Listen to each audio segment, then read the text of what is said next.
نبی اکرم صلی اللہ علیہ وسلم پر ذاتی اعتبار سے جو ابتلا اور آزمائش اور شدائد اور مصائب آئے ہیں ان کا نقطۂ عروج ہے یوم طائف. اس لیے کہ حضور ایک مرتبہ حضرت عائشہ صدیقہ رضی اللہ تعالی عنہا نے پوچھا کہ حضور آپ پر احد کے دن سے زیادہ سخت دن بھی کوئی گزرا ہے؟ حضرت عائشہ دیکھیے ذہن میں رکھیے، اس سے بھی آج کل جو چند لوگوں نے ایک نیا فتنہ کھڑا کر دیا حضرت عائشہ کی عمر کے سلسلے میں، اس لیے کہ بخاری کی روایات کے مطابق حضرت عائشہ رضی اللہ تعالی عنہا کی عمر جو ہے جبکہ حضور سے ان کی شادی ہوئی ہے وہ 9 برس تھی. اب یہ چونکہ جدید ذہن جو ہے ابا کرتا ہے اور مستشرقین نے اس پر اعتراضات کیے ہیں، تو کچھ لوگوں نے دوسروں کے ان اعتراضات سے مرعوب ہو کر نئی نئی تحقیقیں نکالنی شروع کی. میں یہاں اس واقعے کے ضمن میں عرض کرتا چلوں کہ اس واقعے سے بھی ثابت ہو رہا ہے کہ حضرت عائشہ کا وہ دور جو ہے یوم طائف والا وہ شعور کا دور نہیں تھا. اگر وہ شعور کا دور ہوتا تو یہ سوال نہ کرتی ہوں. ان کی شعور کی عمر میں سخت ترین دور جو آیا ہے، سخت ترین دن جو ہے وہ احد کا دن ہے. یہ سن 3 ہجری میں ہے. تو وہ جو سخت دن ہے کہ 70 صحابہ شہید ہوئے، حضور کے دندان مبارک شہید ہوئے، حضور کا چہرہ مبارک لہو لہان ہوا، حضور پر کافی دیر تک غشی طاری رہی، یہ ساری وہ کیفیات تھیں جو ان علم میں تھیں. تو انہوں نے اس کے حوالے سے پوچھا کہ حضور کیا آپ پر کوئی دن احد سے بھی زیادہ سخت گزرا ہے؟ یہ خود ثبوت ہے اس کا کہ جو مکی دور جو ہے حضور کی حیات طیبہ کا، وہ دور حضرت عائشہ کے شعور کا دور نہیں ہے. حضور نے فرمایا ہاں، طائف کا دن مجھ پر احد سے بھی کہیں زیادہ سخت تھا. اس کی وجہ یہ ہے کہ اگرچہ آپ مجروح زیادہ ہوئے ہیں طائف میں احد میں اور 70 صحابہ شہید ہوئے ہیں، لیکن یہ کہ آپ جنگ کی حالت میں تھے، آپ کے جانثار آپ کے دائیں بائیں موجود تھے، لوگوں نے اپنے سینوں کو آپ کے لیے ڈھال بنایا ہوا تھا. تو یہ نقشہ اور ہے اور طائف کا نقشہ اور ہے، اس لیے کہ اس میں صرف حضور تھے اور حضور کے ساتھ صرف زید ابن حارثہ رضی اللہ تعالی عنہ وصلی اللہ علیہ وسلم. اور اس وقت جو نقشہ بنا ہے، جو پتھراؤ ہوا ہے، جو رسوائی ہوئی ہے، رسوا سرے بازارے یہاں شوق سنگارے. میں تو یہ عرض کیا کرتا ہوں کہ آپ اپنی گلیوں میں کبھی کبھی جب دیکھتے ہیں تو مجذوب قسم کا آدمی آ جائے تو جو آوارہ قسم کے بچے چھوکرے ہوتے ہیں وہ اس کے گر گھیرا ڈال کر تالیاں پیٹتے ہیں، کنکر مارتے ہیں، چھیڑتے ہیں. یہ جو نقشہ آپ کو اپنی گلیوں میں کبھی نظر آتا ہے، بعین ہی یہ نقشہ تھا طائف کی گلیوں میں اور محمد الرسول اللہ صلی اللہ علیہ وسلم کہ 3 اشخاص سے آپ ملنے گئے، تینوں نے ایسے سخت جواب دیے ہیں کہ وہ بجائے خود کافی تھے کلیجے سے پار ہونے کے لیے. لیکن اس کے بعد جو مزید انہوں نے کیا کہ اپنے ہاں کے اوباش لوگوں کو اشارہ کر دیا ذرا کی خبر لو، اب حضور واپسی کا سفر کر رہے ہیں لیکن اب وہ چھوکرے آ گئے ہیں اور انہوں نے پتھراؤ شروع کیا ہے.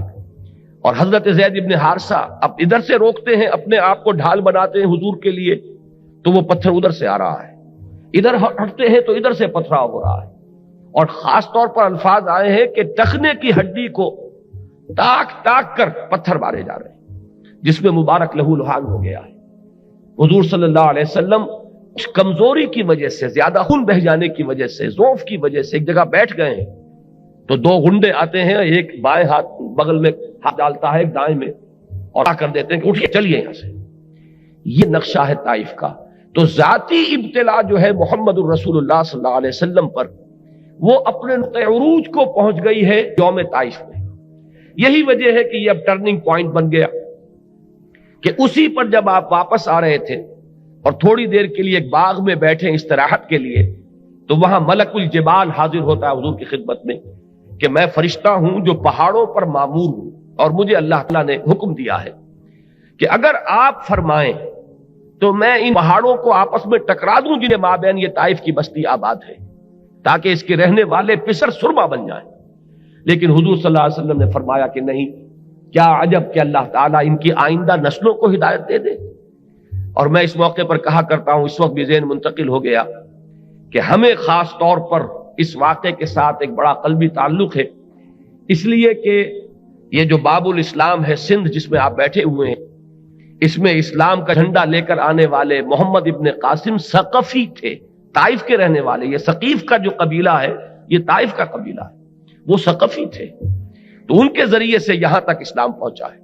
بہر اس کے بعد مولانا مناظر حسن گیلانی رحمۃ اللہ علیہ نے النبی الخاتم، ان کی بڑی مختصر لیکن سیرت کے موضوع پر نہایت عمدہ اور بہت اہم کتاب ہے. میں تو اسے لا بد منہ سمجھتا ہوں. ہر سنی مسلمان کا اس کے لیے اس کا پڑھنا لازمی ہے. اس کی وجہ یہ کہ سیرت کے بارے میں کچھ مغالطے ہیں کہ جو اہل تشیع نے پیدا کر دی ہیں. ان مغالطوں کو دور کرنے میں وہ بہت ہی مختصر کتاب جو ہے وہ بہت مفید ہے، اور بہت ہی بڑی بڑی ضخیم جلدوں پر میرے نزدیک وہ چھوٹی سی کتاب بھاری ہے، النبی الخاتم. اس میں انہوں نے یہ نقطہ بیان کیا ہے کہ طائف کا دن حضور کی سیرت مطہرہ میں ایک ٹرننگ پوائنٹ ہے، کہ گویا کہ طائف کے دن تک تو اللہ تعالی نے حضور کو حوالے کیا ہوا تھا لوگوں کے، کہ ہمارے اس نبی کو جس طرح چاہو ڈالو، جس طرح چاہو ایذائیں پہنچا لو، ہماری طرف سے کوئی غیبی امداد نہیں آئے گی، کوئی پروٹیکشن جو ہے وہ ہم نہیں دیں گے. ان کے صبر کا، ان کے ثبات کا، ان کے استقلال کا، ان کی ہمت کا، ان کی عزیمت کا جس طرح چاہو امتحان لے لو، ٹھوک بجا کر دیکھ لو. یہی وجہ ہے کہ سن 10 تک حضور صلی اللہ علیہ وسلم کو کوئی بھی اس طرح کی غیبی جو ہے وہ تحفظ اللہ تعالیٰ کی طرف سے حاصل نہیں ہوا. لیکن طائف کے بعد سے حضور کو غیبی تحفظ حاصل ہو گیا. اس کے بعد آپ کو معلوم ہے کہ مدینے سے چل کر آ گئے 6 آدمی ایمان لے آئے، اگلے سال 12 ہو گئے، اگلے سال 72 ہو گئے. پھر حضور جب مکے سے نکلے ہیں تو آپ کو معلوم ہے کہ گھر کا محاصرہ تھا، حضور نکل آئے ہیں اور کسی کو نظر نہیں آیا. پھر حضور 3 دن اور 3 رات جو رہے غار ثور میں، تو وہاں عین اس کے دہانے پر پہنچنے کے باوجود اللہ تعالیٰ نے کس چیز سے بچایا ہے؟ کبوتر کے انڈے اور یہ مکڑی کا جالا، اس کے ذریعے سے اللہ تعالیٰ نے حفاظت عطا فرمائی ہے رسول کو. اور جب سراقہ ابن مالک نے آپ کا تعاقب کیا ہے تو 3 دفعہ ان کے گھوڑے کے پاؤں جو ہیں وہ زمین دھنسے. یہ ساری غیبی تائیدیں آئیں، لیکن کب؟ جبکہ 10 برس تک محمد الرسول اللہ صلی اللہ علیہ وسلم نے مصائب جھیلے، مشکلات برداشت کی، لوگوں کا استہزاء جو ہے اس کو برداشت کیا، لوگوں کی طرف سے دست درازیاں ہوئی ان کو جھیلا، آپ کے سر مبارک پر کوڑا کرکٹ پھینکا گیا اس کو برداشت کیا، آپ کے راستے میں اگر کانٹے بچھائے گئے ان کو برداشت کیا، 3 سال کے لیے شیب بنی ہاشم میں آپ کو محصور رکھا گیا اسے جھیلا، اور پھر یوم طائف جو ہے اس کا کلائمیکس ہے. تو یوں سمجھئے کہ یہ اللہ تعالیٰ کی سنت ثابتہ ہے.